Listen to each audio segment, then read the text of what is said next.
Hello everyone, welcome to our channel. Friends, ఈ వీడియోలో మనం ఈ రోజు మార్కెట్ అనాలిసిస్ గురించి మాట్లాడుకుని రేపటి plan of action and important levels కూడా డిస్కస్ చేద్దాం. ఈ వీడియోని ఎక్కడ స్కిప్ చేయకుండా ఎండ్ వరకు చూడండి. ఖచ్చితంగా ఈ వీడియో మీకు ఇన్ఫర్మేటివ్ అనిపిస్తుంది. ఇఫ్ ఇన్ కేస్ మీకు మార్కెట్ సంబంధించిన ఇంపార్టెంట్ న్యూస్ అండ్ ఈవెంట్స్ గురించి టైం టు టైం తెలుసుకోవాలనుకుంటే ఈ వీడియో డిస్క్రిప్షన్ లో మన Telegram channel official link provide చేస్తున్నాం. మీరు ఆ లింక్ క్లిక్ చేసి మన మెయిన్ టెలిగ్రామ్ గ్రూప్ లో జాయిన్ అవ్వచ్చు. So let's move to the main topic. First, ఈ రోజు నిఫ్టీ పర్ఫార్మెన్స్ గురించి డీటెయిల్ గా డిస్కస్ చేద్దాం. ఈ రోజు మార్కెట్స్ మనకు ఆల్మోస్ట్ ఫ్లాట్ ఓపెనింగ్ ఇచ్చింది. గత మార్కెట్స్ ఓపెన్ అయిన వెంటనే ఇమీడియట్ గా ఒక సెల్ ఆఫ్ వచ్చింది. ఫైనల్ గా మార్కెట్స్ అది రికవర్ అయినప్పటికీ మోస్ట్ ఆఫ్ ది డే మనకు కన్సాలిడేషన్ విత్ వాలటిలిటీ విట్నెస్ చేస్తాం. అండ్ క్లియర్ గా హైయర్ లెవెల్స్ లైక్ 24,500 మనకి మేజర్ రెసిస్టెన్స్, అక్కడ నుంచి clear cell of, clear rejection అనేది విట్నెస్ చేస్తాం. నిఫ్టీ 50 ఆల్మోస్ట్ ఫ్లాట్ గా క్లోజ్ అయింది. నాట్ ఓన్లీ నిఫ్టీ 50, ఆల్మోస్ట్ అన్ని సెక్టార్స్ లో కూడా ఇదే kind of flat closing witness చేస్తాం. ఈ రోజు మార్కెట్స్ లో స్ట్రాంగ్ బయింగ్ జరగలేదు, స్ట్రాంగ్ సెల్లింగ్ జరగలేదు, కంప్లీట్ సైడ్ వేస్ లోనే బట్ విత్ హైయర్ వాలటిలిటీ. ఈ రోజు మార్కెట్స్ ని ఇంపాక్ట్ చేసిన మేజర్ న్యూస్ గురించి మాట్లాడుకుంటే పెద్దగా మేజర్ న్యూస్ అయితే ఏమీ లేవండి. మనం డైలీ చెక్ చేసుకున్న పారామీటర్స్. ఈవెన్ మిడిల్ ఈస్ట్ గురించి వార్ అప్డేట్స్ కూడా ఏమీ లేవు. కాకపోతే రెండు సైడ్ నుంచి టెన్షన్స్ కొంచెం ఎస్కలేట్ అవుతున్నట్టుగా నెగటివ్ సెంటిమెంట్స్ కనిపిస్తున్నాయి. బట్ ఎక్కడ కూడా అఫీషియల్ స్టేట్మెంట్స్ లేవు. ఐదర్ వార్ కంప్లీట్ గా స్టాప్ అవుతున్నట్టు లేదా వార్ మళ్ళీ స్టార్ట్ అవుతున్నట్టు ఎక్కడ అఫీషియల్ న్యూస్ ఏది రాలేదు. బట్ స్టిల్ రిస్క్ ఇంకా ఎగ్జిస్టెన్స్ లో ఉంది. 2 weeks బ్యాక్ ఏదైతే సీజ్ ఫైర్ కి అగ్రీ చేశారో అది వెన్స్డే తో క్లోజ్ అవబోతుంది. అండ్ విత్ ఇన్ ఈ 2 days లోపు ఈ రెండు సైడ్ నుంచి ఎలాంటి పీస్ టాక్స్ జరగకపోతే మళ్ళీ వార్ రీస్టార్ట్ అయ్యే ఛాన్సెస్ కనిపిస్తున్నాయి. And apart from that Brent oil price కూడా కొంచెం నార్మల్ గానే ట్రేడ్ అవుతుంది. ఈ రోజు పెద్దగా ఏం ఇంక్రీజ్ అవ్వదు. అరౌండ్ $94-95 దగ్గర ట్రేడ్ అవుతుంది. కానీ ఇక్కడ వరింగ్ థింగ్ ఏంటంటే ఈ రోజు మార్కెట్స్ ఫ్లాట్ గా క్లోజ్ అయినప్పటికీ ఇండియా విక్స్ ఆల్మోస్ట్ 9% ఇంక్రీజ్ అయింది. సో ఇండియా విక్స్ ఇంక్రీజ్ అవడం అంటే సింపుల్ గా మార్కెట్ లో రిస్క్ ఫ్యాక్టర్ పెరుగుతుంది అని మీనింగ్. ఇక్కడ మీరు క్లియర్ గా చూసుకుంటే ఈ రోజు నిఫ్టీ 50 చూడటానికి కంప్లీట్ ఒక సైడ్ వేస్ మార్కెట్ అండ్ నిన్న క్లోజింగ్ తో కంపేర్ చేసుకుంటే ఆల్మోస్ట్ ఫ్లాట్ క్లోజింగ్ ఇచ్చింది. కానీ క్యాండిస్టిక్ ప్యాటర్న్స్ చూడండి, మీకు ఎక్కడ కూడా ప్రాపర్ ట్రెండ్ ఎస్టాబ్లిష్ అవ్వట్లేదు. Or proper sideways channel కూడా ఫామ్ అవ్వలేదు. మార్కెట్ ఓపెన్ అయిన వెంటనే ఇమీడియట్ కరెక్షన్, మళ్ళీ ఇమీడియట్ రికవరీ వచ్చింది, మళ్ళీ కరెక్షన్, మళ్ళీ రికవరీ, ఒక వాలటైల్ కన్సాలిడేషన్, మళ్ళీ ఎండింగ్ లో డిప్ వచ్చింది. సో మార్కెట్స్ చాలా వాలటైల్ గా బిహేవ్ చేస్తున్నాయి. సో దీన్ని బట్టి మనం అర్థం చేసుకోవాల్సిన thing, even though markets flat closing ఇచ్చినప్పటికీ చాలా మంది ఇన్వెస్టర్స్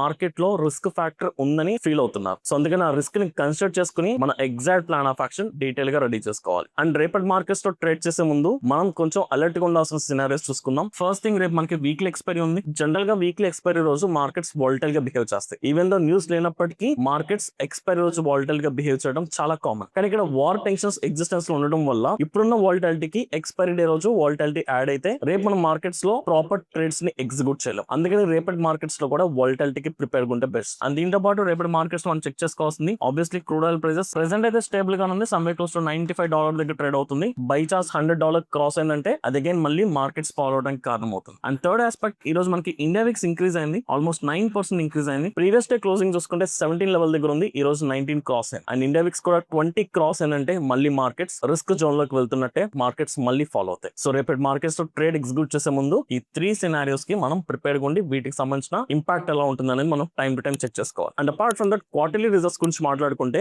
లాస్ట్ వీకెండ్ లో ICICI and HDFC bank results declare అయినాయి. ఈవెన్ దో రిజల్ట్స్ బెటర్ గా వచ్చినప్పటికీ ఆ స్టాక్స్ లో కూడా హైయర్ లెవెల్ నుంచి ప్రాఫిట్ బుకింగ్ జరిగింది. కాదు నిఫ్టీతో కంపేర్ చేసుకుంటే ఈ రోజు బ్యాంకింగ్ సెక్టర్స్ కొంచెం బెటర్ గా పర్ఫార్మ్ చేస్తున్నాయి. సో ఇప్పుడు వీటన్నిటిని బేస్ చేసుకుని రేపటి మార్కెట్స్ లో exact plan of action ready చేసుకుందాం. So first of all markets ని కొంచెం హైయర్ లెవెల్ లో అనలైజ్ చేయడానికి ట్రై చేద్దాం. కొంచెం బెటర్ గా అర్థం చేసుకుందాం. మనం 1 డే టైం ఫ్రేమ్ లో చూసుకుంటే ఈ రోజు మార్కెట్ ఏ లెవెల్ దగ్గర నుంచి అయితే రివర్సల్ ఫార్మ్ అయిందో, నథింగ్ బట్ ఎక్కడ నుంచి అయితే రిజెక్షన్ ఫేస్ చేస్తుందో that is one of the strongest resistance level. Even last year మొత్తం కూడా మార్కెట్ ఈ లెవెల్ స్ట్రాంగ్ సపోర్ట్ కింద వర్క్ అయింది. అండ్ మనకి వార్ ఇంపాక్ట్ వల్ల ఆ సపోర్ట్ బ్రేక్ అయింది. ఇప్పుడు మార్కెట్ ఫర్దర్ గా ఫాల్ అయ్యి మళ్ళీ ఇంక్రీజ్ అవుతున్న ప్రాసెస్ లో సేమ్ లెవెల్ నుంచి రిజెక్షన్ ఫేస్ చేస్తుంది. సో ఇప్పుడు మనకి ఏదైతే 24,500 మనం రెసిస్టెన్స్ అనుకుంటున్నామో ఇది ఇంట్రాడే లో గానీ లోవర్ టైం ఫ్రేమ్ లో ఫార్మ్ అయిన రెసిస్టెన్స్ కాదు, హైయర్ టైం ఫ్రేమ్ లో ఫార్మ్ అయిన resistance. So hire time frame లో ఫార్మ్ అయిన లెవెల్స్ చాలా స్ట్రాంగ్ గా వర్క్ అవుతాయి. సో అందుకని 24,500 మనకి అప్ సైడ్ బ్రేక్ అయ్యేంత వరకు కూడా మనం మార్కెట్స్ లో further long position, nothing but upside trades నేను పర్సనల్ గా చూడట్లేదు. సో అప్పటి వరకు కూడా any rise in markets will be the selling opportunity. So ఒకసారి ఎగ్జాక్ట్ లెవెల్స్ మెన్షన్ చేసుకుందాం. 24,500 strong resistance level and followed by 24,000 దగ్గర మేజర్ సపోర్ట్ లెవెల్ కనిపిస్తుంది రీసెంట్ స్వింగ్ లో or round figure psychological level. At the same time ఈ రోజు intraday లో మీరు option chain data check చేసుకుంటే 24,300 దగ్గర కూడా మీకు ఒక సపోర్ట్ ఫామ్ అయింది. ఆప్షన్ చైన్ లో మీకు 24,300 దగ్గర put side highest open interest ఉంది, call side lowest open interest ఉంది. ఈవెన్ ఈ రోజు మార్కెట్ లో కూడా ఇమీడియట్ ఒక పుల్ బ్యాక్ వచ్చినప్పటికీ ఈ స్వింగ్ లో దగ్గర నుంచి మార్కెట్స్ బౌన్స్ బ్యాక్ అని అండ్ ఆల్మోస్ట్ మార్కెట్ అదే లెవెల్ దగ్గర క్లోజింగ్ ఇచ్చింది కాబట్టి సో 24,300 ని ఒక ఇమీడియట్ సపోర్ట్ కింద కన్సిడర్ చేయొచ్చు. అట్ ది సేమ్ టైం 24,000 20,400 దగ్గర మీరు చూసుకుంటే almost call and put very close to equal open interest కనిపిస్తుంది. Very close to in the sense exact గా క్లోజ్ ఏం లేదు. కాల్ సైడ్ ఒక 80,000 ఉంటే పుట్ సైడ్ ఒక 30,000 ఉంది. ఈవెన్ దో కాల్ సైడ్ ఎక్కువ ఉన్నప్పటికీ పుట్ సైడ్ కూడా చాలా strong highest open interest hold చేస్తున్నారు. సో ఇప్పుడు ఈ ఎంటైర్ సినారియోని మనం ఎలా అర్థం చేసుకోవచ్చు? 24,400 నుంచి ఒక 100 పాయింట్స్ పైకి వెళ్ళినా మనకు ఒక మేజర్ రెసిస్టెన్స్ ఉంది. ఒక 100 పాయింట్స్ కిందకు వచ్చినా ఒక ఇమీడియట్ సపోర్ట్ కనిపిస్తుంది. అట్ ది సేమ్ టైం 24,400 దగ్గర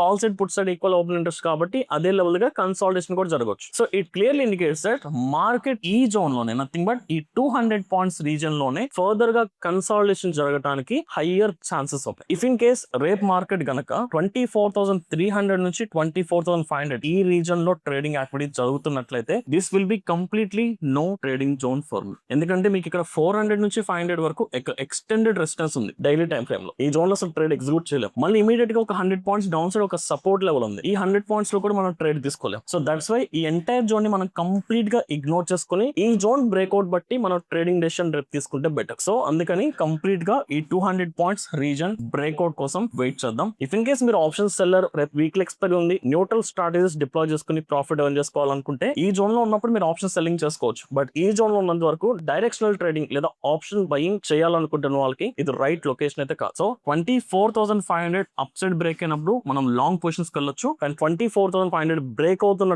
టైం పీరియడ్ లో వార్ కి సంబంధించిన పాజిటివ్ న్యూస్ రావాలి. ఐదర్ సీజ్ ఫైర్ కి అగ్రీ చేసినట్టు గానీ లేదా వార్ ని కంప్లీట్ గా స్టాప్ చేస్తున్నట్టు ఏదన్నా ఒక స్ట్రాంగ్ అఫీషియల్ న్యూస్ వస్తేనే అప్పుడు ఆ బ్రేక్అవుట్ ని బిలీవ్ చేద్దాం. అఫీషియల్ న్యూస్ ఏమి రాలేదు, వార్ ఇంకా ఎగ్జిస్టెన్స్ లో ఉంది, రిస్క్ ఫ్యాక్టర్స్ ఇంకా ఎగ్జిస్టెన్స్ లో ఉన్నాయి. అప్పుడు ఈవెన్ దో బ్రేక్అవుట్ వచ్చినప్పటికీ నేను ఈ బ్రేక్అవుట్ లో ట్రేడ్ చేయట్లేదు. ఎందుకంటే లాస్ట్ 2 months నుంచి మార్కెట్ న్యూస్ కి రియాక్ట్ అవుతుంది. అది అఫీషియల్ గా వచ్చిన న్యూస్ అవ్వచ్చు లేదా సోషల్ మీడియాలో సర్క్యులేట్ అయ్యే ఎక్స్పెక్టేషన్స్ అవ్వచ్చు. So that's why just candlestick pattern మాత్రమే మనకి మెయిన్ క్రైటీరియా కాదు. సో 24,500 బ్రేక్ అవ్వాలంటే మిడిల్ ఈస్ట్ లో ఉన్న జియో పొలిటికల్ ఇష్యూస్ మొత్తం కూల్ ఆఫ్ అవ్వాలి. అప్పుడే మనం అప్ సైడ్ ట్రేడ్ తీసుకుందాం. అలా కాకుండా ఇప్పుడున్న సినారియోస్ రేపుండి 24,300 డౌన్ సైడ్ బ్రేక్ చేసినా మనం డౌన్ సైడ్ ట్రేడ్స్ ప్లాన్ చేసుకోవచ్చు. ఎందుకంటే cease fire almost 2 days end అవబోతుంది. ఈ రోజు ఇండియా వీక్స్ కూడా ఇంక్రీజ్ అయింది అండ్ మేజర్ లెవెల్ నుంచి చాలా క్లియర్ రివర్సల్ సిగ్నల్ కూడా వచ్చింది. కాబట్టి ఇంట్రాడే లో 24,300 డౌన్ సైడ్ మనం ఫర్దర్ గా పుట్ ఆప్షన్ బై చేయడం గానీ లేదా సెల్ సైడ్ ట్రేడ్స్ ఎగ్జిక్యూట్ చేసుకోవచ్చు. And major support 24,000. సో 24,000 కూడా బ్రేక్ జరిగిందంటే ఈ వీక్ లో and we can witness a big fall again. So this is a plan of action అండి. అండ్ దీంతో పాటు ఆబ్వియస్లీ మీరు ఆప్షన్ చైన్ లో